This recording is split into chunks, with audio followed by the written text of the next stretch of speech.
Hi, everyone. Thank you all for joining us today. I'm Jessica G. I'm a research analyst on the Cyber AI project here at the Center for Security and Emerging Technology, or CSET, at Georgetown University. And I will be moderating today's discussion and Q&A on the topic of AI red teaming. So in a moment, I'll introduce our panel of experts. But first, let me share a few logistics for today's webinar. So all attendees' microphones are muted. If you're on a computer and experience any technical issues, please use the chat function at the bottom of the screen to alert us, and a CSET team member will try to help you out. So our goal here is to have an open and engaging dialogue. So as questions come to mind during our discussion, please share questions and comments in the chat, and we'll do our best to cover as many questions as we can during the Q&A. So now I'm excited to introduce our panelists for today. So first up, Anna Raney is a lead AI security engineer at the MITRE Corporation. She is the AI Red Teaming and Security Group lead within MITRE's AI and Autonomy Innovation Center. In her role, Anna works closely with diverse stakeholders from the Department of Defense, the intelligence community, and the Department of Homeland Security, developing AI capabilities that are safe, secure, and trustworthy. Additionally, she contributes to MITRE Atlas, a comprehensive, globally accessible knowledge base that details adversary tactics and techniques against AI-enabled systems. Next up, Dr. Colin Shea-Blymer is a research fellow at CSET, where he works on the Cyber AI project. His research has spanned safe reinforcement learning, formal methods, adversarial machine learning, and AI ethics. Previously, he was a graduate researcher with MITRE, where he helped establish the National Institute of Standards and Technology program on adversarial machine learning research at the National Cybersecurity Center of Excellence. He has a PhD in computer science and artificial intelligence from Oregon State University, where he was an outstanding scholar fellow. Next up, Marius Hobbhahn is the founder and CEO of Apollo Research, a London-based AI safety organization focused on reducing dangerous capabilities in advanced AI systems, particularly deceptive behaviors. Apollo Research designs model evaluations and conducts interpretability research to better understand state-of-the-art AI models while providing technical guidance to policymakers. Marius previously worked as a research fellow at Epoch, modeling and forecasting AI progress. He was also a participant at the 2023 UK AI Safety Summit at Bletchley Park and has spoken at international AI workshops and panels, including the Beijing Academy of AI. And finally, Tori Westerhoff is currently a principal director and AI red teaming manager at Microsoft, where she leads Microsoft's AI red team's operators who white hat hack high-risk generative AI products pre-launch. With a strong background in both technology and analytics, Tori previously led strategy for Microsoft AR/VR and metaverse businesses and worked as a people analytics lead for Microsoft C-suite members, where she created NLP/AI tools to improve workplace metrics. Before joining Microsoft, she worked in national security strategy with Deloitte Consulting, supporting various intelligence, law enforcement, and defense agencies. So thank you for all our panelists for joining us today, and I'm excited to kick off the discussion. So to get us started, as a little bit of context, last Friday, I published a CSET blog post summarizing a discussion we had in December. CSET hosted a workshop on AI testing with a few experts and stakeholders from around the AI evaluations community. And most of the discussion centered around challenges associated with AI red teaming. So one question that always seems to come up in these discussions is about different interpretations or definitions of red teaming. So to start us off, I'd like to ask all of the panelists, how do you, in your role or based on your background, conceptualize AI red teaming? So why don't we go Tori, Anna, Colin, and then end with Marius. So happy to chat about this. I'm really happy to be here today. So my concept of AI red teaming, I think, is inherently multidisciplinary, kind of bottom line up front. I view red teaming as kind of the tip of the spear of the entire mechanism that can go and look into the way that these AI systems have vulnerabilities or soft spots or unwanted behavior. So I think it's a really creative function. And I defined it as almost like creative investigation or like mechanized empathy towards all of the folks who could end up using, at least on Microsoft's side, the high-risk Gen AI elements that we're putting forward. So I view it as kind of that first to the fore, kind of novel methodology, novel combination of experiences and ways of thinking to really like test the limits of how AI systems can behave. I say a lot that it's like the edges of the bell curve, right? You really want measurement and evals to get you to those 2 standard deviations away from the mean of behavior. But red teaming is really supposed to think of all those nooks and crannies of behavior. So inherently in that, I really like combining different ways of thinking and backgrounds so you can start to dive really, really deep in scenario-based, like end-to-end testing. And I think that format kind of delineates red teaming for me. So I'm excited to hear how other folks on the panel think of it.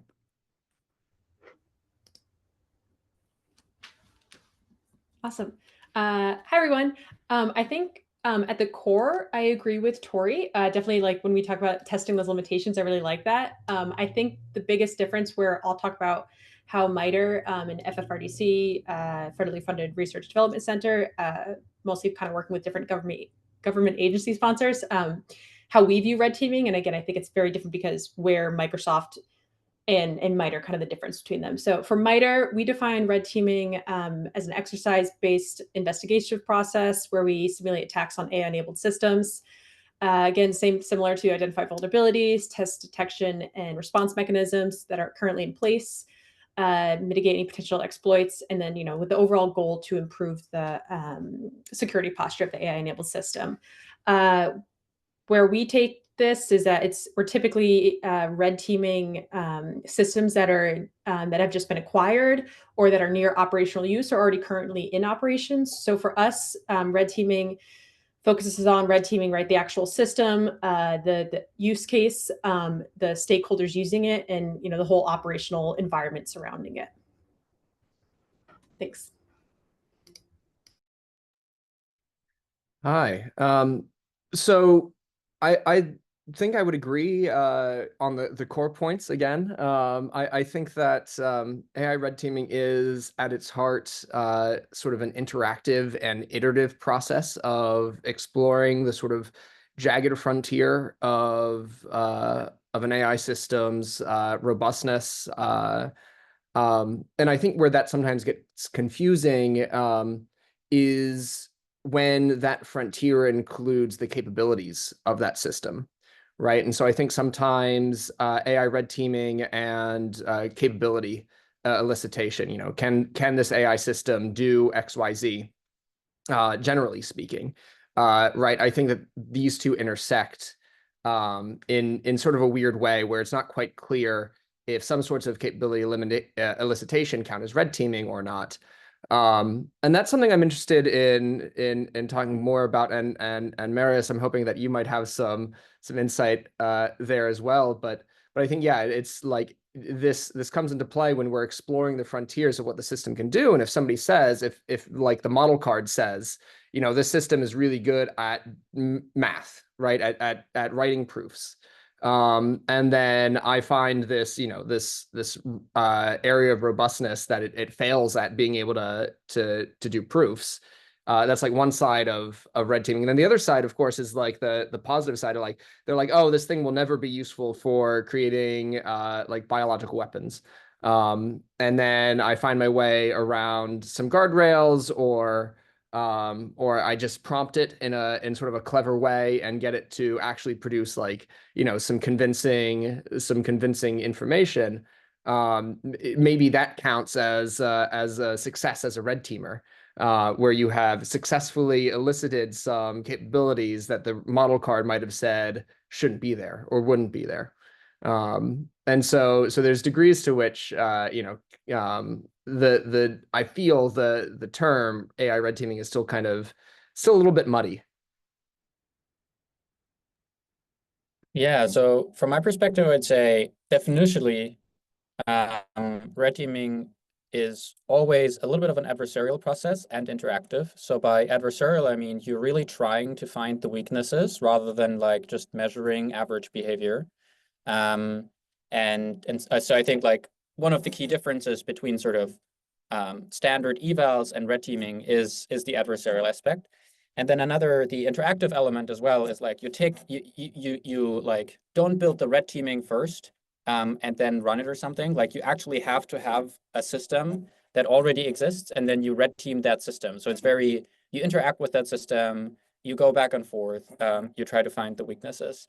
In our sort of daily work, so maybe for context, we're doing frontier model evaluations And I think what we're doing is sort of a mix between red teaming and evaluations. So it's like it has some adversarial elements, like we often do try to figure out like how do we get specific behavior out of the system? So in our case, specifically deception, and how can we create scenarios where models are actively showing behavior that is actively deceptive, and then kind of like trying to understand what we could do to reduce this, or where it's coming from, like trying to understand the system a little bit better. And it definitely has this both adversarial and iterative element where, you know, we kind of tweak the scenario until we find something, or we like really try to understand sort of the values of the system so that we know like what drives it towards this behavior. Great, thank you guys. I think that was a great kind of transition into the next thing I wanted to talk about. So Marius, you were just talking about like using the process of red teaming to try to understand the model better. And what I wanted to ask you all next was kind of how you do this in practice. Like if you could share more about how you think about scoping an exercise, maybe from end to end, how you design it, like how you account for your team composition, like who your testers are, how you think about what kind of expertise is necessary for the exercise. I think these are all different variables, as we are probably all aware of. All the different variables in a test can make a significant difference in like whether or not it achieves the goal that you set out to be, or what that goal even is. So would love to hear more about, especially from our panelists with actual experience doing red teaming or like leading exercises, how you have actually gone about doing this in practice. So why don't we'll go, Marius, I'd like to start with you. And then why don't we go Anna, Tori, and then Colin, if you have kind of concluding thoughts or want to share anything from your experience. Yeah, I can briefly talk about two different exercises that I think are illustrative. So the first one is pre-deployment testing. So for example, we did pre-deployment testing with OpenAI for various model cards, and we get access to a frontier model. You have a limited amount of time, and in that time, you basically want to understand the system and its flaws as much as possible so that you can write up a report and send it over to the OpenAI folks so that they can make a more informed decision about, how and when to deploy, what guardrails to look into, et cetera, et cetera. And here, basically, we kind of have a lot of our evaluations that we kind of we can run at the press of a button. And immediately when we get access, we just run all of them in parallel as quickly as possible. This often takes, like somewhere between 24 and 48 hours or something like that, depending on the level of parallelization we can get away with. And then as soon as we have these early results, we kind of like have a sense of like, what are the different preferences or the values of the model, like, or to some extent also the capabilities. And then once we have a better like starting point, we will actively start intervening in the environments and like actively get the model to do more and more egregious behavior in the realm of deception, where effectively like, sort of in the end, we kind of try to get the model to like covertly pursue a malicious goal. I think this is kind of like the main thing that we're driving for, and then we kind of check how easy or hard it is to do that. And then maybe another exercise that sort of came out of one of the papers that we recently published was, so we had this finding that like typically our setup is we give the model a goal, and then we see whether it is willing to like do something covertly for that goal. And we kind of instructed very strongly that it should pursue this goal. Like we literally say something like, nothing else matters, just pursue this goal. And then it does that, and then we like, evaluate how far it goes. And one thing that we found recently was sometimes we don't even need to say anything. Like the model just kind of has a bunch of goals inside that come with the model, probably from pre or post training.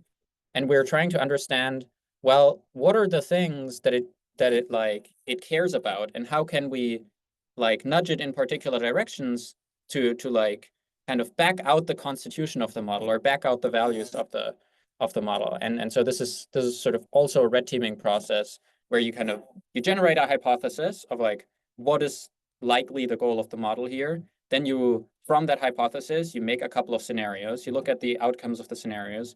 and you make the scenarios such that the behavior implies preferences, and then you do that. Yeah, so these were two examples. Maybe let's go with others next. Great. Anna? Thanks. So I agree with a lot of your points. For MITRE, so we, again, since we're red teaming anything and everything on all different systems, and then across kind of all different AI modalities, we've kind of set up a pretty structured AI red teaming process that we follow, and very similar, right? It's at the highest level, it's broken into an exercise planning, attack plan execution, and exercise analysis. And we really make sure to highlight that exercise planning and exercise analysis. Sometimes I think when we think like capability elicitation, we're thinking on that attack plan execution where we're developing tools, we're developing different, we're doing prompt engineering, jailbreaking, adversarial machine learning. All of those are all those tools are kind of really in the middle portion of the exercise process for us. So where we start, we have a core AI red team group for us that has folks that, very multidisciplinary individuals, adversarial machine learning, model training, cybersecurity, reverse engineering, software engineering, human systems integration. But the surrounding folks that join the AI red team group changes for every exercise. And that includes different system developers, operational users, domain-specific expertise SMEs. So we have an exercise if we're working with a drone. We have a drone pilot that's working with us. I don't know anything about flying drones and anything, so that helps us kind of learn the ins and outs. So during that exercise planning, that's kind of where we gather with that broader team, understanding, getting kind of the details surrounding the AI-enabled system and its operational use case, what critical AI components the system does have, if we're allowed to know that, and then creating a threat model and then identifying different threat vectors. Like I said, the attack plan execution phase really is where that attack development, attack preparation, attack development, and then actually deploying the attacks. And that can be a very iterative process if we're trying different attacks, or if we're trying it onto different models. And then the last for us is that exercise phase, similar to what Maria said in terms of creating a report, giving it to the stakeholder in terms of what mitigations or detections we're able to bypass, what new findings we were able to, or what new vulnerabilities we were able to find. And then again, all of that is really wrapped up similar into some type of limitation in terms of time, resources, knowledge. Yeah, I think I covered most of it. Yeah, thank you. I think there's a lot of similarities between the folks that have gone prior, and insofar as, like Anna's team, we deal with a lot of diverse instances at Microsoft. So, and in Marius's case, we deal with the pre-deployment scenario the most frequently. So Microsoft's AI red team started as a security-oriented red team in 2018 and has evolved over the years to include a much broader scope, so including kind of trustworthiness, reliability, and safety of AI systems. And we sit in this particular spot in the life cycle so that anything that is Gen AI and also high risk needs to be red teamed before deployment. And that is set up so that we can inform mitigation and measurement kind of continually before that launch to folks out in the public. And so I think the way that we end up scoping those things, because we've broadened our inherent investigative lens, we've built this really multidisciplinary team. So we have a ton of folks, again, because our roots are in security, that are coming from red teams, blue teams, pen test teams, cybersecurity generally. But like was mentioned before, I come from national security. We have folks who came from military, folks who have chemical and biological background, social engineering. And so we've staffed in this really multidisciplinary way because the jaggedness that Colin was talking about ends up really testing your capabilities and adaptability in that way. So we start off with this pretty broad strokes. Hey, we are interested in how AI systems behave across that kind of spectrum. And when we end up getting triaged, so that could be anything from a feature to an agentic system to a model, we end up doing almost like a cross-team scoping exercise. So it's not just our team that has a ton of hands-on experience with systems, but we're also bringing in responsible AI folks. We always bring in product. We bring in executive decision makers. We bring in folks from our Office of Responsible AI who handle policy and ethics, et cetera. And that group ends up scoping the aim, let's call it. And then we kick into a process that's actually quite similar to what Anna was going into, right? We have an attack plan. The folks, our red teamers, we call them operators, are really encouraged to take the red pen there and say, this is what we think the system could really do. And then we have a ton of iterative hands-on red teaming. So, people are in the systems, and while that could be manual or automatic, we have an automatic red teaming tool that we've actually open sourced, by the way. It's called Pyrit, Pyrit. Beyond that attack plan, we have built some space so that operators can really pull a thread if they're seeing some of that behavior. So similar to what Marius was talking about, how you kind of understand the underlying behaviors of a system, or in his case, a model. I think we've identified that as a space where we want creative license in order to really understand what's happening in a piece of tech.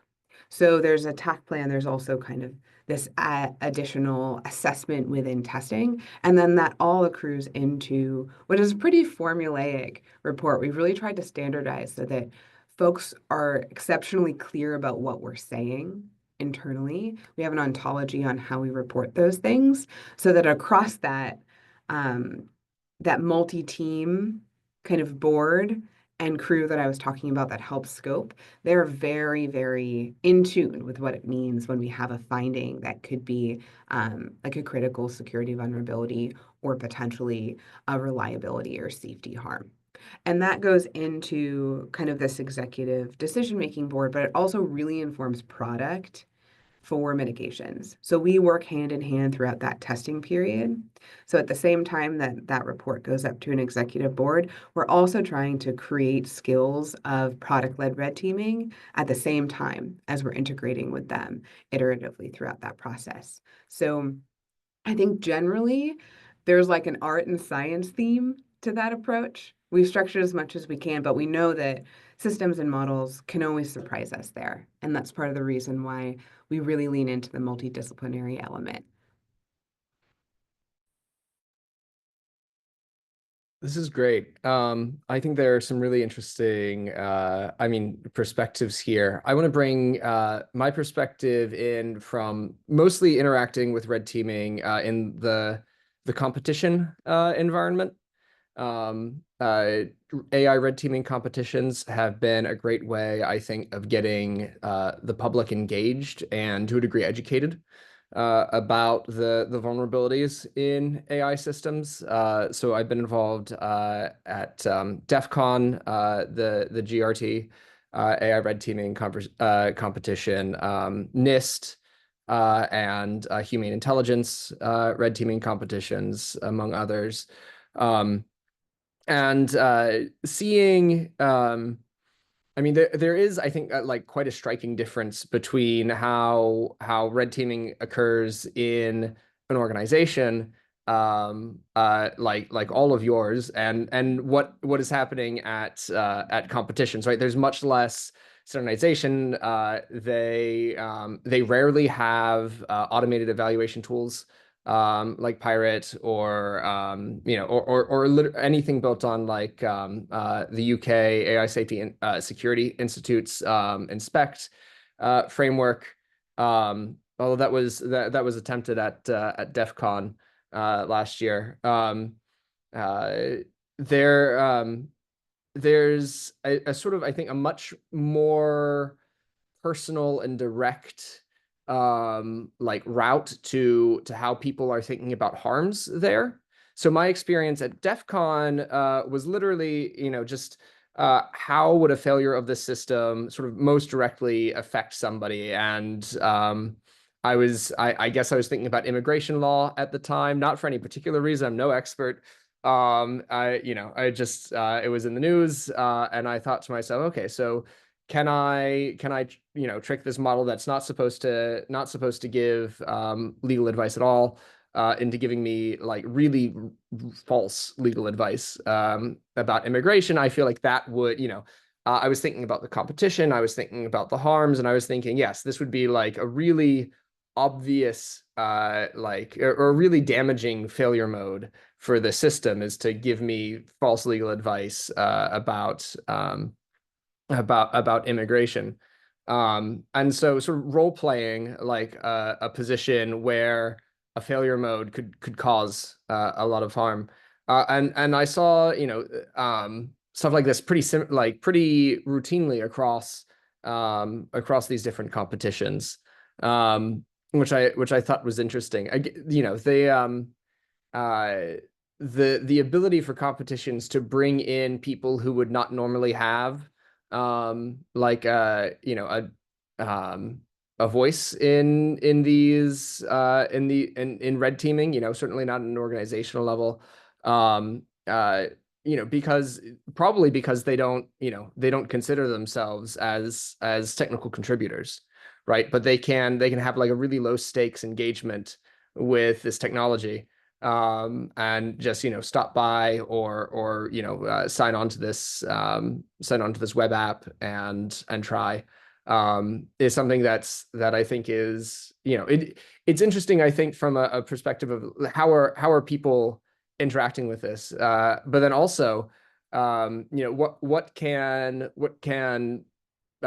competitors learn? What are they learning about the vulnerabilities of these systems? How is it working as an education tool? I think that's sort of like I don't know, the other side of the coin is this competition angle, and how it's impacting the competitors, and what the competitors can bring to the table as well.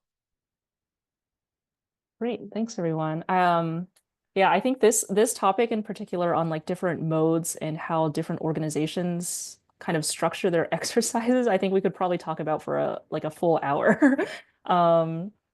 But yeah, unfortunately, we are limited on time. So maybe we'll come back to this in the Q&A. I think we have some questions that might get at some of these kind of like scoping questions. But before we go to Q&A, the last thing that I want to touch on is something that we at CSET have been discussing a lot recently, which is how the AI developer and policy communities and evaluation communities can work together to improve red teaming. So I'd love to discuss like what you think the most tractable areas are for improvement, and where there still might be uncertainty. So certain aspects that we've been talking about, for example, are like how to make outputs more useful. For example, I think people have been advocating for transparency, allowing these things, like creating more scientific rigor in the process, for example. And for example, Tori, I know that you are a co-author on a recently published paper that proposed third-party flaw disclosure for general purpose AI systems. So I know people are working on just like processes for establishing communication of testing outcomes. So would love to hear the panelists' thoughts on kind of like room to improve, and then we will go to some of the Q&A questions. So for audience members, if you have Q&A questions, now would be a great time to start getting those in. So Colin, why don't we start with you, and then we'll go Anna, Marius, and then end with you, Tori. Sure. Yeah, as you mentioned, this is something we've been thinking about here at CSET. In particular, I've been interested in this, this problem where you're trying to compare two products, right?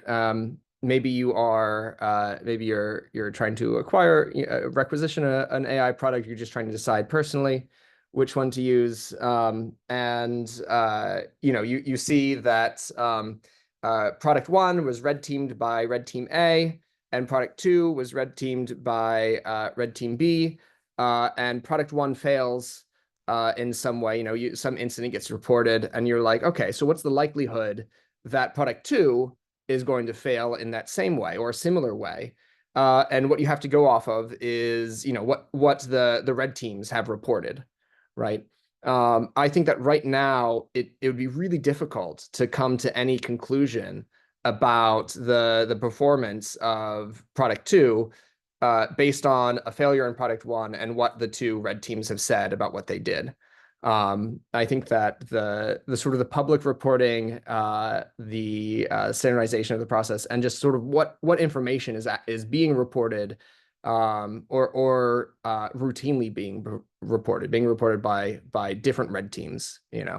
I think figuring out how to standardize that, how to get sort of consensus on like what's the baseline of information that needs to be reported by all red teams. And then sort of how to structure around that. How do we improve that standard over time? How do we improve it so that we can make these sorts of inferences about product safety going forward? That's something I'm very passionate right now. I feel like you just like perfectly lined me up for what I was going to say. So thank you. MITRE has a globally accessible framework called MITRE Atlas.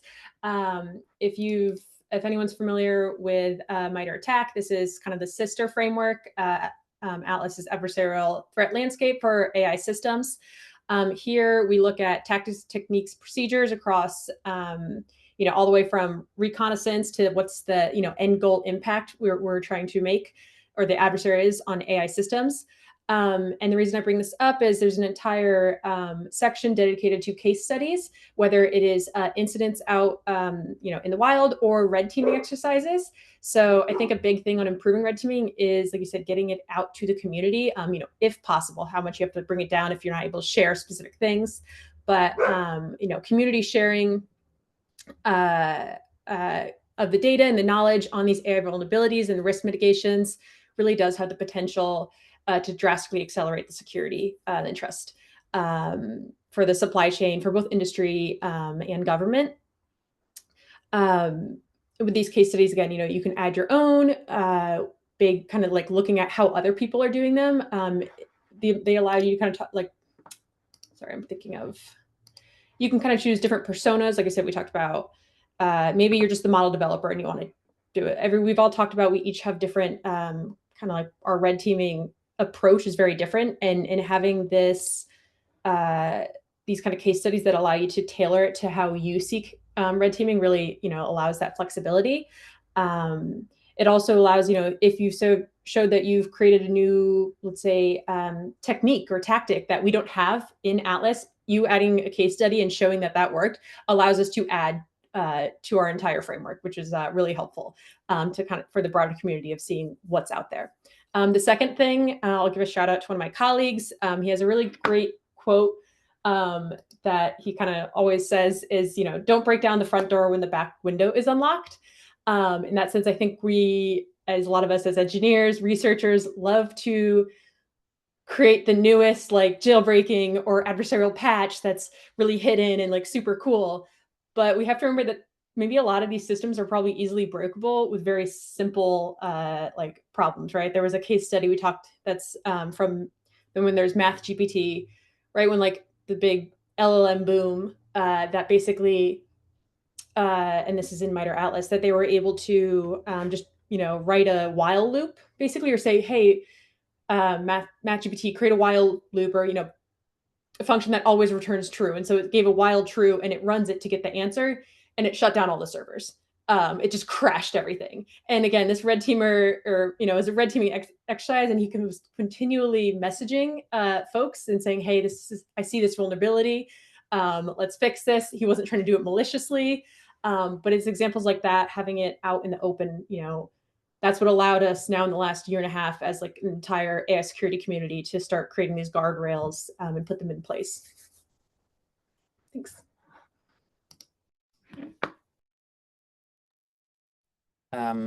Brief follow note. If the internet is a little bit flaky, can someone let me know? And then I'll try to switch if something happens. So I think from a high level perspective, in my opinion, it's largely a question of incentives. So I think the big AI model providers right now have some incentives to do external red teaming because jailbreaks are actively a problem for them, both from a financial perspective as well as from a PR perspective. Then there are like sort of some voluntary requirements that also include red teaming. And I think, to the extent to which they already exist, I think that typically means that people will start doing them, and that kind of like there is like clear demand, and people are like more actively trying to resolve these issues. And then I think there are sort of some untouched spaces that are, more thinking about what are the kind of future risks. How do you do actual proper capability elicitation, or like how do you actually tickle out the true values out of the model or back out the constitution? Like a couple of these questions that I think are not immediately driven by incentives, at least yet.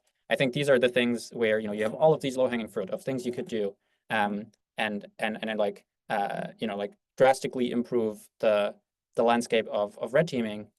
So I think like, if you wanted to become an expert in something in red teaming, I think it would be pretty easy to think, okay, what is going to be a problem a year from now when we actually have agents, trying to be diffused into the economy at a wide scale, let's say coding agents, they are hooked to the internet, etc. And like try to play around with this, and then see how you my guess is that these problems are going to come, and it's like not that hard to predict which of these are going to be major problems. So I think it's pretty easy to become an expert in many of these fields, even with fairly little background at the moment. I have many thoughts, as everyone else has too. But I think the general summary is that it's really exciting to be part of like the maturity curve of this industry, right? And I think a lot of these questions are coming from the fact that the function of AI specific red teaming is coming into its own, and it really has some core questions about how it's going to become a systematic function like its security red teaming predecessor. I think one element in terms of how do we iteratively improve is that I think, to Marius's point, I feel like the next maturity step of AI red teaming is opening our kind of perspective on what a security instance or harm really is. Thinking about capabilities, thinking about how bio and chem instances can be applied, really stretching our understanding of what I think security means in AI systems will help us understand a little bit the difference between what a security pen test would be and what AI red teaming as this new distinct function will look like. And I think the exciting part for me is really looking into the capabilities, really trying to understand these novel abilities that LLMs can bring and SLMs can bring to functions and systems. So I get really jazzed about that evolution generally, but I think you also had a specific question about like, hey, how are we going to make changes in the present right now? And I think I may be mired in like the Microsoft culture of transparency, but I do think that there's a few instances that I'm really proud of. Like open sourcing our automatic red teaming tool is really important to us so that folks can see what we do when we end up automating our red teaming exercises to try to show our methods and our frameworks as much as possible. And I think MITRE also does a great job of pushing those case studies and also frameworks so people have a common language. I think another thing that has really helped, and we work really closely with the team that underscores this, is the AI bug bounty and the zero-day quest that actually our team helped kind of train up on some of our tooling. And those spaces where researchers and folks can really engage with products and then pull those findings back into the spaces where they're going to be mitigated and really heard, I think is also a core open door of communication between the folks who are building the tech and the folks who are looking at it in this investigative way, like we've been talking about throughout. And I would reiterate that I think this transparency on what we're talking about and clarifying when tech is released. We have a frontier safety framework that kind of gets into the granularity of what we think are leading indicators of capabilities versus tests. And I think getting to that granularity of understanding the frameworks that people are using internally will start to help the industry refine kind of the squishiness that we were talking about earlier in even the definition of red teaming, right? Where do those lines end versus measurement, et cetera. So overall, I would say I get really excited about evolving the industry to widen the aperture, and doing so, sharing as much as we can, irrespective of where we're working, on the methods, on the tools, on the frameworks, and the actual findings whenever we can, getting them to folks who can really make a difference and harden systems. Great, thank you guys. So we've Actually, got. I wanted to jump in there real quick Go and ahead, say, Colin. Tori, I think that open sourcing Pirate is like a really positive step in in improving the science, at least of reporting. You know, I think it makes it really easy to say if we have a handful of open source automated evals that we can run, you know, any red team can say baseline, we ran this. You know, and it sets that baseline, which I think is really important to the sort of the public understanding of the safety of these systems.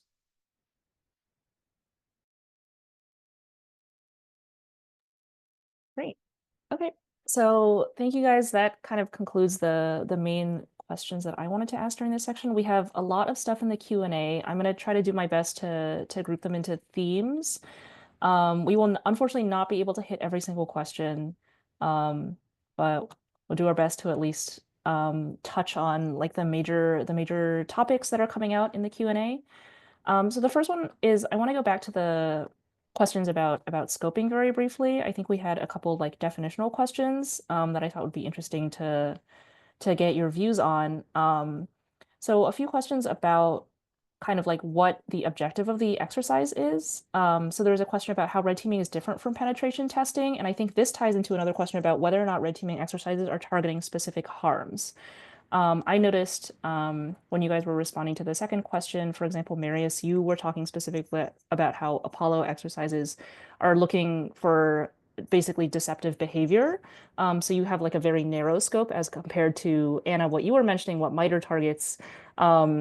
It sounds like you guys are basically starting with a very broad spectrum of like unwanted behavior or harm and then trying to narrow that down.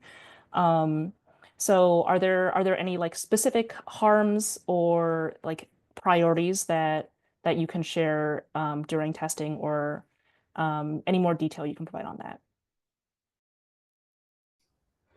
Yeah, I'm happy to jump in.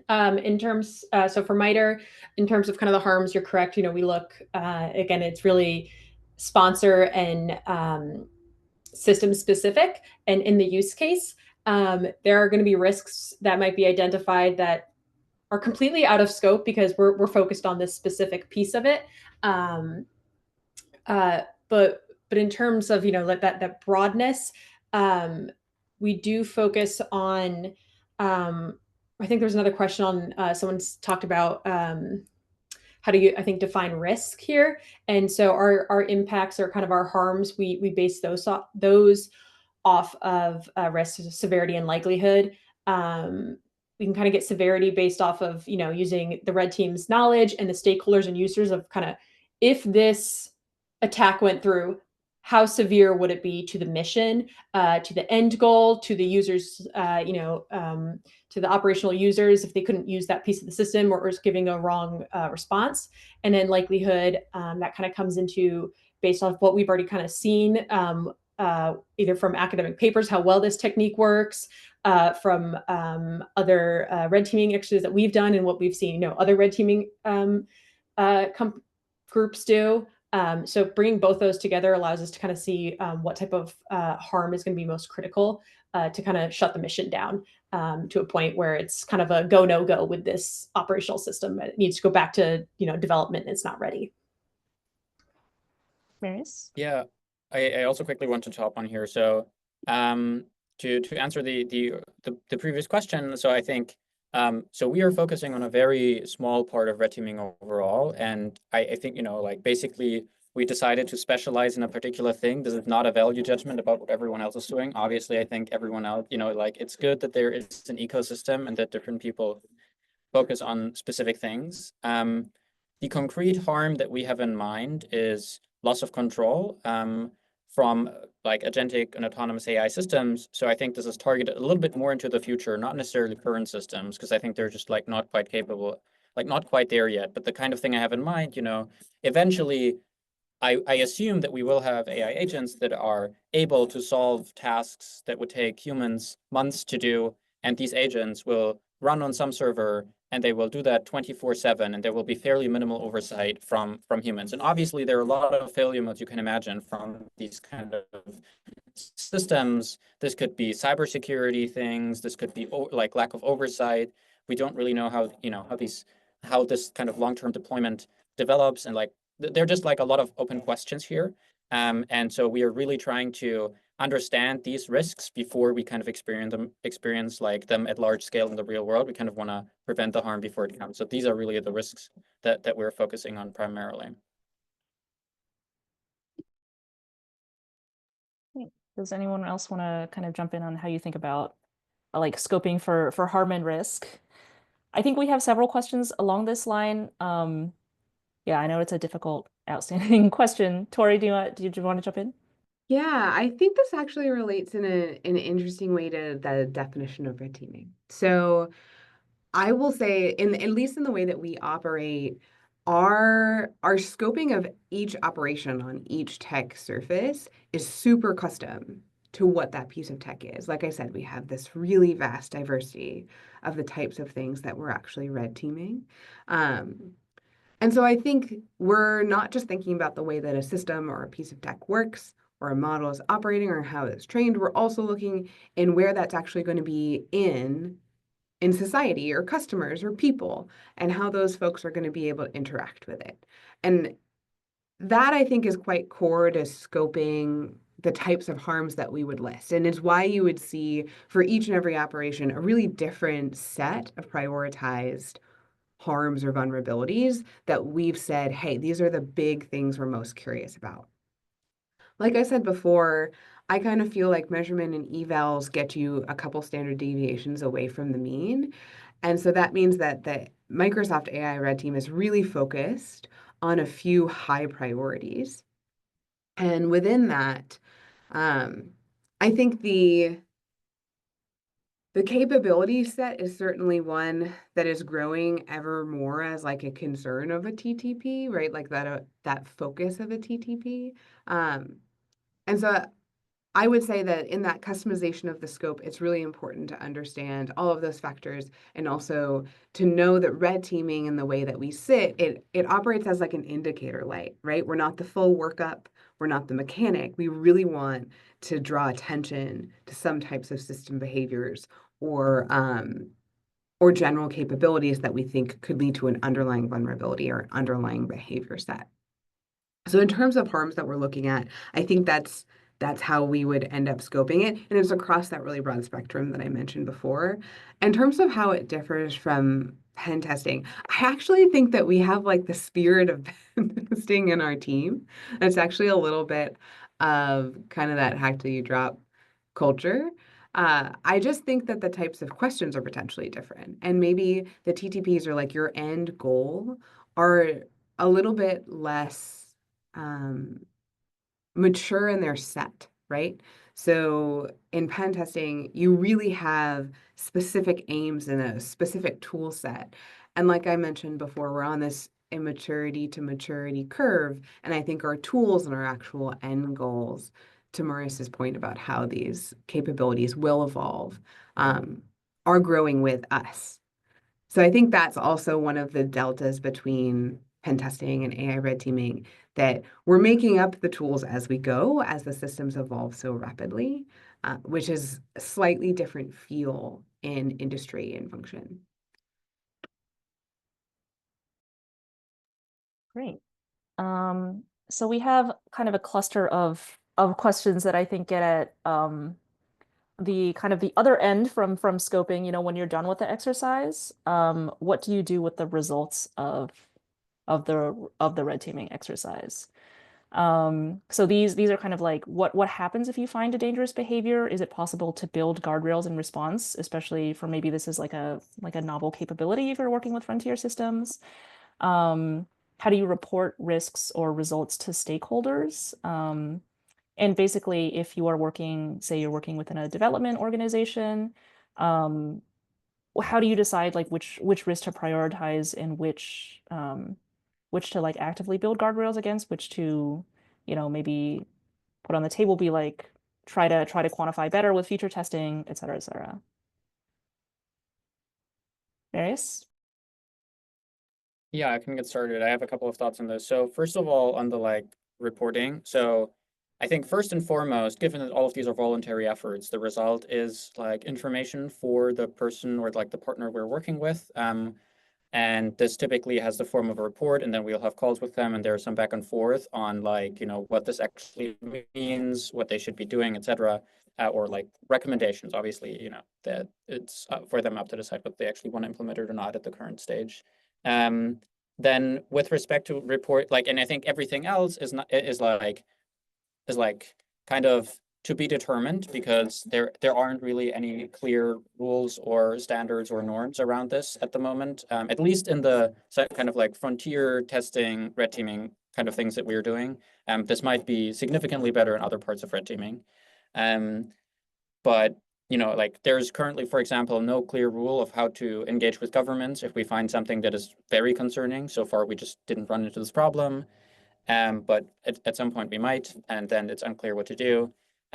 Sometimes you can publish papers about this for the general public. So we're always like trying to some extent to like, take the learnings and the findings and then work together with the AI companies to make sure that this is not something that, just gets hidden away in some corner, but like actually helps the rest of the community, which so far the AI developers have been very open to. So I think sort of the general spirit of openness in the ML community is also something that most AI companies still have here. Yeah, I think that's sort of the main thing. With respect to the guardrails, I think basically I'm still fairly optimistic about AI and AI safety, even though the field is moving very rapidly, and you can find like many new attacks and so on. But it just takes a while to get it right, and the resources need to be invested. So I'm like less worried about it being not possible, and much more worried about not enough, like us as humanity just not trying very hard. And I think that's kind of unfortunate, because we could have been so close in the world where it goes wrong. But yeah, I think it's mostly a question of like making sure that people are aware of the problems and that they have clear incentives to fix them, rather than being able to outsource them to the rest of society. Does anyone else want to jump in on this question? Yeah, I can jump in. I agree in terms of kind of like having a positive, hope for the future on how we're working with AI security. I think we can take a lot of lessons learned, right, from 20, 30 years ago when cybersecurity just began. I don't think we're ever gonna, be like, yep, AI security, we did it. We're all done, everyone. I think it's always going to be a cat and mouse game, right? It's always going to be an adversary creates a new attack. We create a mitigation, and that's kind of like how it's going to keep going, right? But as long as, I think having forums like this, we talk about open sharing, a lot of the work that MITRE takes in, like when we talk about our process being very holistic, a lot of the terms within that attack development, we are using a lot. Like we have some internal tools that we use. We use all of the open source tools. We go through academia papers, new ones, and we have to apply them to our cases. But that is really where we find the different tools that we can kind of bring into our wheelhouse. So for that, while we might, building guardrails is both, grabbing from industry, from academia, commercial, publicly available, and in-house. And then I think I already mentioned before how we quantify risk. So I think, yeah, thank you. Great. Okay, so I saved this like very large cluster of questions for the end. So we may have to go rapid fire at the end, but I think this is a really important thing to touch on, which is the role of government or like kind of like the regulatory landscape as it relates to red teaming. So we got several questions about the role that government should play and how regulations might interact with red teaming or like testing requirements. These also relate to a cluster of questions about standardization or lack thereof. I think, for example, one of the things that we talked about in our CSET workshop last December was there's a lot of desire, especially from smaller players in this space, for like guidelines or best practices for red teaming. But the field is also evolving very quickly. So we're kind of in this stage where people are, it's mature enough that they really want to be able to do red teaming for their own organizations, but also developing quickly enough that many people are at like Tori mentioned, still building the tools, still working on the frameworks and the methodologies. But this does also tie into the role that government should play. So so kind of last question for the panelists. I'll like throw a bunch out there. Feel free to pick which ones you want to respond to. But like how should potential like requirements for red teaming work? Are there cases that where red teaming should be required versus recommended? Are there regulatory or legal challenges to performing red teaming, similar to what we saw for hacking in the US? And how should we kind of approach this like fragmented space, or what role can government play? I'd be happy to jump in here. I think that sort of to the point of how can government play a role, in reference to sort of how it played a role in hacking. I think that like safe harbors for security researchers is important. We need people to be able to feel comfortable with exposing vulnerabilities in these systems when it's appropriate. And so we probably need guidelines around when it's appropriate to do that. Right there might be in the future systems where exposing vulnerabilities sort of too publicly might be dangerous. But I don't think we're there yet. That's something where I'd like to see some public like government-backed standards. I'd also like to see, as I mentioned earlier, standards on reporting. This doesn't necessarily need to be a government standard, but I think there should be an organization that is advocating and managing a sort of reporting standard on what red teaming should report, perhaps what they should do, and beyond that, on vulnerability discovery, standards around how vulnerabilities in AI systems get reported, and then finally, to round it off, information sharing on attackers. So who is trying to misuse AI systems, and in what ways are they trying to misuse them? The information sharing, like the security information sharing, generally is pretty ad hoc. And I like in cybersecurity, much of this happens in like Discord groups on Discord servers. Very ad hoc, like information sharing, and I don't want that to have to happen with AI as well.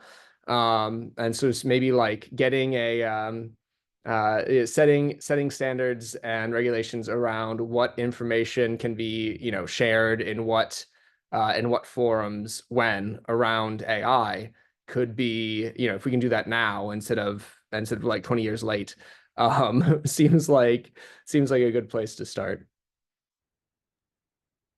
Yeah, I'd echo, and I think, and I made this point earlier that, cybersecurity went through this before right now. And so there's so many lessons to learn on the like journey to the systematic methods that we have. And I think we should really take those on board. I'll make a plug for Inspect AI UK AISI's instance. I think that is such a great framework and effort that really pushes the industry forward, where we have common terminology, we have common evals, we have common tests, so that everyone can access it and really start to share understanding.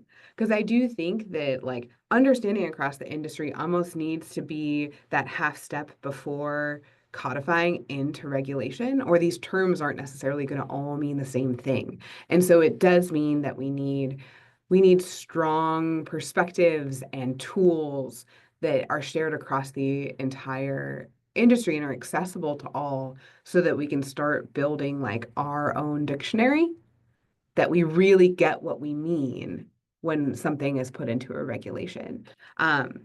So I feel like in some ways those tooling frameworks and those practical efforts are some of the most important to actually inform the entire industry, so that what we say about it means the same thing to everyone. And I actually think that was one of those big lessons learned from our predecessors in cyber. So I would say that's a really big space that can be a contributive benefit. Great. Marius or Anna, any last thoughts before we close up? So very briefly, like my thinking about the role of government is it definitely plays some role, and probably a big one. And I think there are also like a lot of things that government is currently not doing that they could be doing. And I think to a large extent, this also depends on like how the rest of the world and the ecosystem develops. So for example, I think, the frontier safety frameworks were something that is kind of like wasn't predetermined, that like companies would actually do that and would be responsible ahead of before a lot of failure modes happen and so on. I think this is a very good development in the world, and I think it's good that at least some companies are like really playing a very leading role here. But there might be things in the future where either you have some companies or organizations that are not sort of following all of these voluntary efforts, and in that case, I think government has to kind of raise the floor and like make sure that the companies, they don't incentivize this race to the bottom for everyone else. I think that would be very dangerous. And then also there's a question of like, what is the actual like size of the risk and the offense defense balance between various AI systems, and like and so on. Like for example, if like AI tools are extremely offense favored, for example, because it's easier to do hacking with them than defense, then I think the role of government has to be significantly higher, because suddenly you equip potentially everyone in society with these very, very powerful tools. And in that world, you kind of need regulation to stop this. Whereas if the world is like really defense favored, let's say again in cyber, then my feeling is, yeah, the market has a really big role to play here. Probably diffusion just kind of happens on its own to some extent. And then the government can kind of take a step back and like let the rest of the world figure it out. So I think it really depends on like how many of these dynamics play out. And I think a lot of them currently we just don't really know, but surely there is some steering role that the government has to play. Yeah, I'll put in like one last comment. I think in terms of government's regulation or requirement for AI red teaming, I would personally say take a step back and we're still working out regulations or where government fits in terms of verification and validation or testing and evaluation. I really like Tori's, I'm gonna probably steal it, the bell curve, right, where AI red teaming is on the outer skirts, those outliers, and that's what we're trying to get. So I think we still need to go back to, standardizing our T&E and V&B. I think we're getting there, but I would say focusing on that before focusing on standardizing red teaming right now. Yeah, for sure. Everything is part of like a broader evaluation spectrum, and red teaming is just one methodology. It's definitely not kind of the be all end all for AI evaluation. And on that note, unfortunately, we are out of time. Thanks for sticking with us. We went a couple minutes over, but thank you to our audience for joining us, and thanks very much for our panelists for a very interesting and engaging discussion. So we very much appreciate the audience questions. Sorry we couldn't get to them all. We will follow up soon with details of our next event, or reach out to us at CSET if you kind of have outstanding questions. We might be able to get back to you over email. In the meantime, you can sign up for additional updates and learn more about CSET at cset.georgetown.edu, where you can also sign up for our newsletter. So thank you again, and we hope to see you next time.